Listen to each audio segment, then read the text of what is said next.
suppose I thought I'd just start with the basic thing that I think is very important in understanding the method of Marxism and the group that we're part of, his Solidarity, and it's called historical materialism. And that's when you want to look at any particular social system, whether it's throughout history or today, crucial to understanding all of the dynamics that are bound up in that system is at the core the system of production that's operating within that, within that society. And the reason for that's a very basic one, and that's that in order to exist as human beings, we actually have to make ourselves. We're organic beings. We have to produce ourselves from the environment that's around us, and that process is a social one. It's one that we don't just carry out on our own, but we're reliant on the society that's around us and the people that are around us. We need to eat. We need shelter. We need clothing. Those are absolute prerequisites for anything, for any art, for any politics, is you must have that as a solid foundation. So how that process happens, how human beings actually craft themselves from their environment, and what the system is that takes place is absolutely foundational within Marxism and within historical materialism. And under capitalism, when you're talking about what's wrong with capitalism today, there's a very, very basic thing that shapes everything else, and that's that the vast majority of humanity, the working class, as I said, most people in the world are actually separated from the means of production. We don't actually have any means at our disposal to make ourselves or to cooperate socially. We don't have access to those resources. The system of production, the productive resources in society, are owned and controlled by a tiny minority that we call the capitalist class. And in order for us to live, in order for us to exist, we are required to sell our labour to the capitalist class in order to survive. So that's that's at the core of Marx's understanding of what's wrong with capitalism. There's some obviously very profound implications from this particular setup and the way it goes. The first is the psychological impact of actually being alienated from the means of production, of actually not being able to have any control over that process of making yourself that is known as the labour process. Our entire identity, our whole being, our whole sense of ourselves is bound up in how we interact with the world, how we make ourselves from the world, how we creatively labour on the world. But we have no control. We have no resources at our disposal that actually allow us to do that. If we want to access those resources, it's got to be, we've got to go to the capitalists and it's got to be on their terms. The decisions about what is done with the productive resources are made by that class. They're not made, in any way by workers. So being separated from the means of production, you're in very many ways, you're actually separated from yourself. You're cut off from your, the true nature of your being and the true nature of the social, being that you're part of. So that's a very, profound implications in terms of, the very high rates of mental illness that we see in society, the depressions that we all fall into, the feelings of frustration, the feelings of anxiety, everything, very, very much rooted in this process of alienation. But the second, profound implication is what the capitalists do with the productive resources, what why it is that they hold them and what it is they do with them. And what they do with them, the only thing that they're interested in with their control of their productive resources is actually profit, is making more profit, is expanding the control that they have, the share that they have of the productive system. So the decisions that they make aren't based in any way on what's actually needed in society, what's actually needed by real, living, breathing human beings. What are the needs? How are we going to provide for those? And we'll, mobilise the productive resources accordingly. The decisions are made on the basis of how that capitalist is going to increase, and get more profit. And that's not because they're bad people. I mean, they are bad people. But they don't do the reason they're doing this is not because they're bad people. The reason they're doing this is because something that's very fundamental to capitalism itself, and that is actually in order to survive as a capitalist, you need to expand your capital if you're going to survive. It's one or you go bust. Like you're in a competitive marketplace competing against other capitals. Unless you can undercut their prices and expand your market share, you'll be driven out of business and you'll be no more. more. So the capitalists don't, as I said, they don't make their decisions based on what people need, and they certainly don't make their decisions just because they're mean and nasty people. They make their decisions to actually survive, to survive as capitalists. And the process, like in terms of what happens to the productive resources in this process, Marx identified there is a logical process that takes place, and that is a growing concentration and centralisation of capital in fewer and fewer hands. Smaller firms gobble up bigger firms, who then gobble up bigger firms, who then gobble up bigger firms, And I think,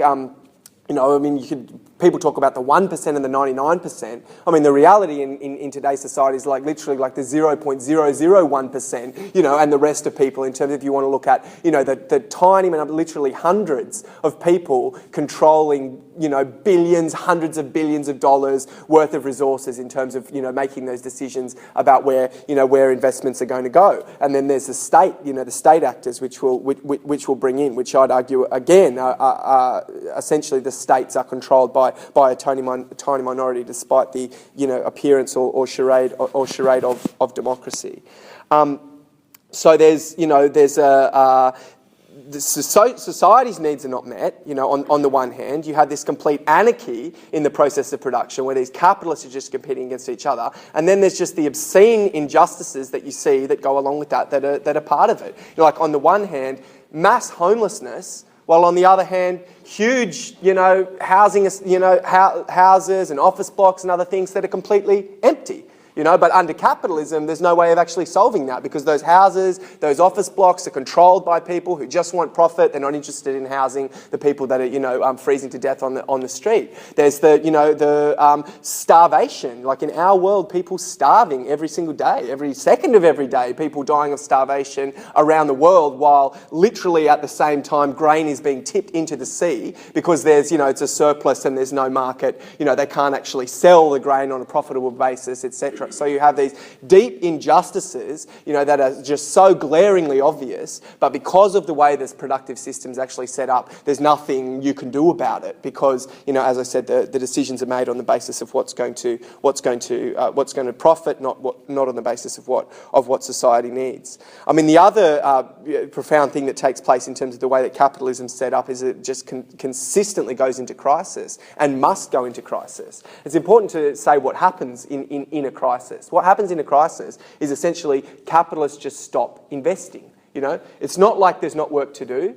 It's not like there aren't needs that are out there. It's not like you wake up one morning and suddenly there's less need for housing, or there's less need for food, or there's less need for clothes. But it is that you wake up one morning and all these capitalists are sitting back saying, we're not going to invest today. We're actually going to hold our money back. And why are we going to hold our money back? Because we're not going to be able to get the return on it that we might like. So it's better for us to actually just sit on this money rather than investing it. And that's what it manifests as a recession or as a crisis that leads to all the social ills that go along with that. The mass unemployment, the cutbacks on social services, the poverty, everything that's driven by it. And just to touch, slightly on the question of why capitalism goes into crisis. I mean, the question of the falling rate of profits is another talk, but just, really briefly, there's some fundamentals about why these sorts of things happen. And that is that living labour, our labour, is actually the source of the capitalist profits, right? If capitalists will sit down, when it's making their calculations for the firm, they need to buy their raw materials, they need to buy their plant, they need to buy their capital equipment, and they need to buy their labour. They buy all those things. At the end of the day, there's a product that's produced which they sell for more than what they paid for all of the inputs.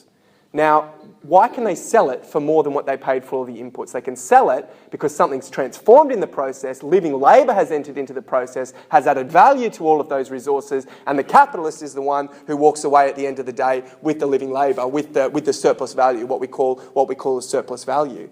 But over time, as we've said, when the capitalists need to compete, they need to actually invest more and more in the technological innovations, in the plant equipment and in the plant materials. So a greater and greater share of what they're investing is in cutting edge technology and all these sorts of things that'll undercut their competitor. But at the same time, the proportion that they're spending on living labour is less and less, And therefore, the rate of profit is less and less because there's less surplus value actually in the production process for the capitalists. So, over time, Marx says that you have a decrease in the rate of profit. Is something that's built into the system, and that is actually the underlying tendency which triggers so many of the crises that we've seen throughout the 20th century, which triggered in many ways the crisis that we're experiencing today. So these things are built in. The other thing, if we want to talk about why capitalism fails, I mean, we're going to paper full this morning of another war's going to happen in Iraq. I gave a talk about this at this conference, quite a few people out, so I won't labour the point too much, but along with the competition between firms, to get more and more market share, this spills over into geopolitical competition, ruthless geopolitical competition between states. By the scale of the industrial production that you're talking about by the late 19th century, by the 20th century, when these firms, these massive firms, they require guarantees that the raw materials are going to roll through the door. They require guarantees that the markets are going to be there when they want to actually sell, on the marketplace. They require guarantees that the trade route is going to be secure, that they can actually send that equipment off. You wouldn't invest hundreds of millions of dollars in a production process if those things weren't guaranteed. And to get those guarantees, you need armed force. You need the backing of a state who's actually going to ensure that those things flow smoothly, and that you're going to be able to get the raw materials, get the markets, and have the secure trade routes.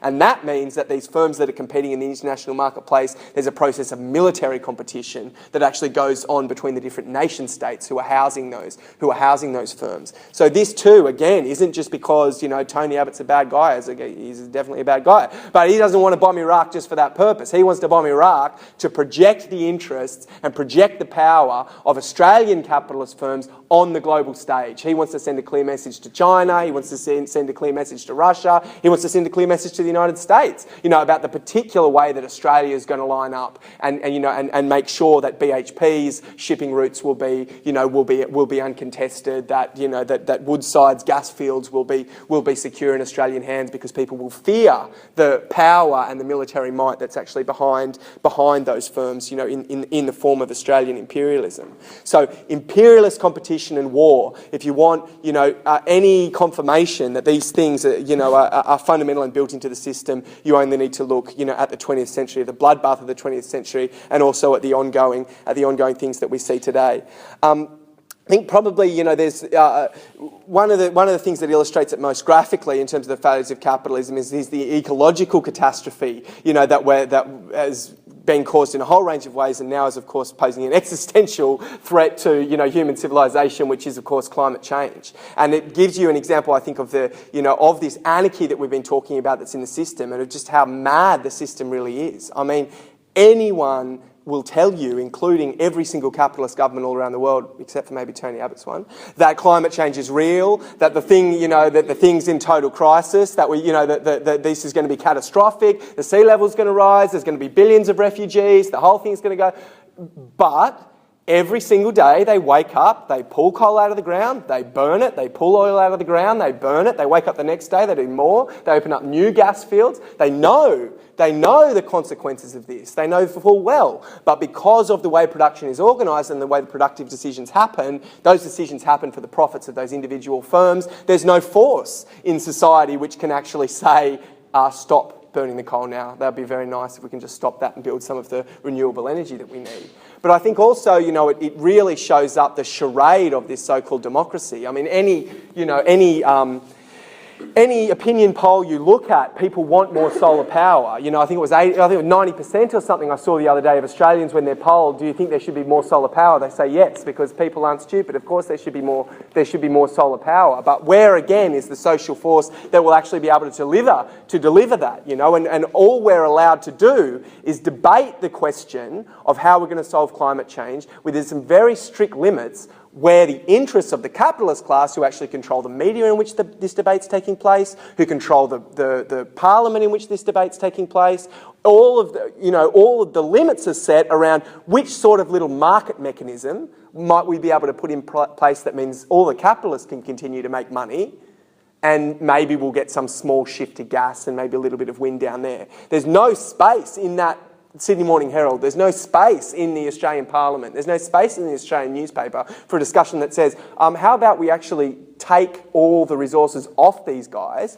and build the solar power plants tomorrow that we need. You know, the technology's there, you know, the knowledge is there, we could do it tomorrow, but there's not the political force that can, you know, that can actually deliver it. And that's why I wanted to come to the question of, you know, the second part of the question that has been framed for the discussion today, and that's what's the alternative. I mean, in some it's you know, we've got an easy answer. The alternative is socialism, revolutionary socialism. What we mean by revolutionary socialism is that the people that actually participate in the production process, the people that actually do the work, that carry out the labour, the working class, are the ones who should control it. We should have control over what happens with our labour. We should have control over what projects we work on, over where societies, the, you know, incredible, you know, resources that are available in modern society, how they're used, for what purpose they're used. We should be able to say that everyone can have a house, everyone can be properly fed, you know, we can have clean energy tomorrow. These things are all totally possible in technical and practical terms. They're impossible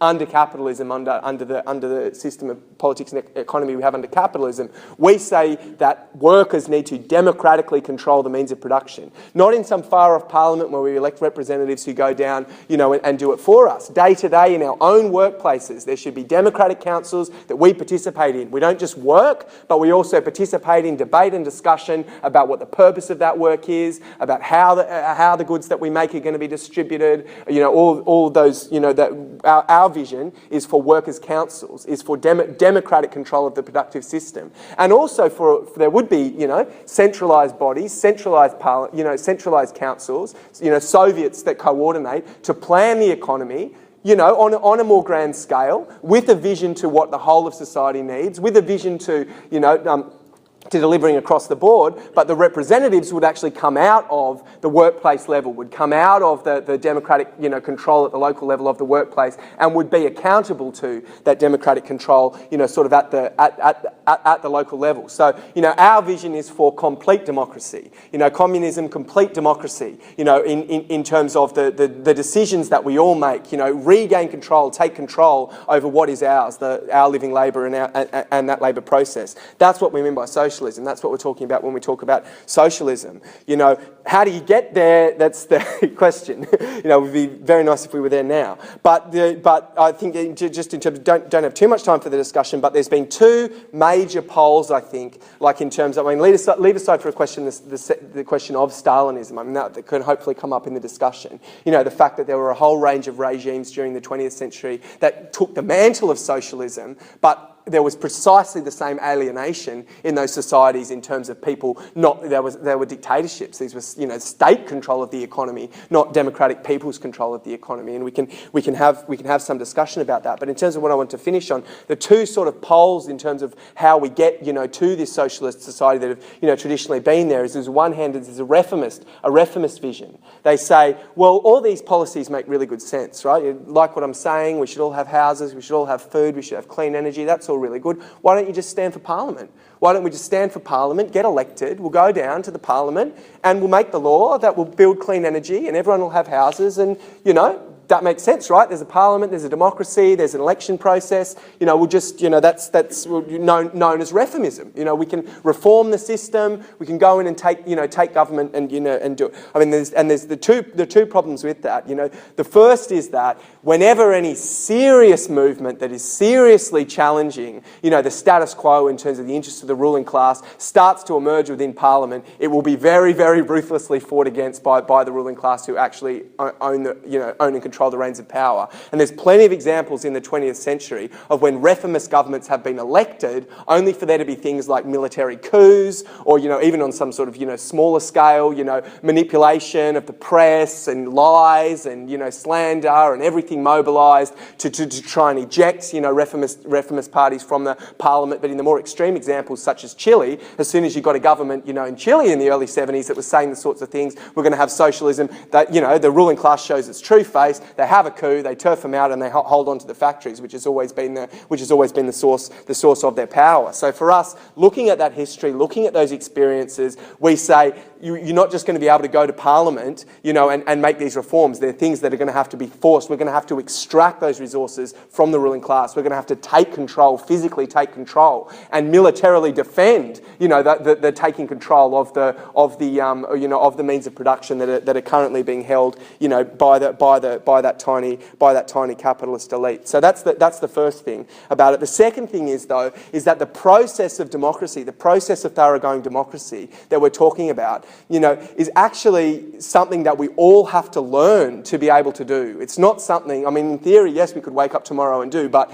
it's only really through a process of struggle. It's through an intense process of struggle. It's through confronting these questions collectively, as a mass, as a movement, dealing with all the challenges, in the process of struggle, that the working class is actually going to be able to learn, and get the vision and the foresight and the understanding of the social dynamics and conditions that are around them to rule. It's through, and I think we see this time, and that's why it's the self-emancipation of the working class that'll deliver socialism. It's not some elite sitting down in a parliament somewhere that'll deliver it. People themselves are going to have to be the masters of the world. People themselves are going to have to come to understand all the dynamics that are going on in terms of, global politics, local politics, all the dynamics. People are going to have to learn, that, and it's through struggle and through fighting back against the system that is really the schoolhouse, for that learning. And I think any of us that have participated in protest movements know that. It's being part of a mass demonstration. Can teach you so much. About your own power. Can give you inspiration. You learn about what the media, is really like when they print the lies the next day. You learn about what the police are really like when they charge in, and smash you. Being part of a strike, you can learn even so much more. You can learn about your own power at the point of production. You can understand the extent to which the capitalists will squeal when you stop working collectively and when you actually turn that tap off, that they rely on to suck their surplus values. So that's why we look, not to Parliament to say, to transform the society, but to people themselves and to a process of social struggle. And, every single little injustice that capitalism, throws on us, there's resistance to. If it was small scale, hidden sometimes, open sometimes, bursting out in mass mobilisation sometimes. And, we're part of an organisation that wants to be involved in every single one of those struggles, learn the lessons from every single one of those struggles, and link up every single one of those struggles into a big conflagration that can actually take the system out, as a whole. But it is going to be a learning process, and it's one through struggle that, as Marx said, that makes the working class fit to rule. It's a self-emancipation, the process of struggle, out of those, democratic moments, those liberatory moments that we, all look to and get so much from, in the campaigns and struggles that we're involved in, that are the seeds of the real democratic, control of the system, a revolutionary socialist world that we aspire to and that we fight for.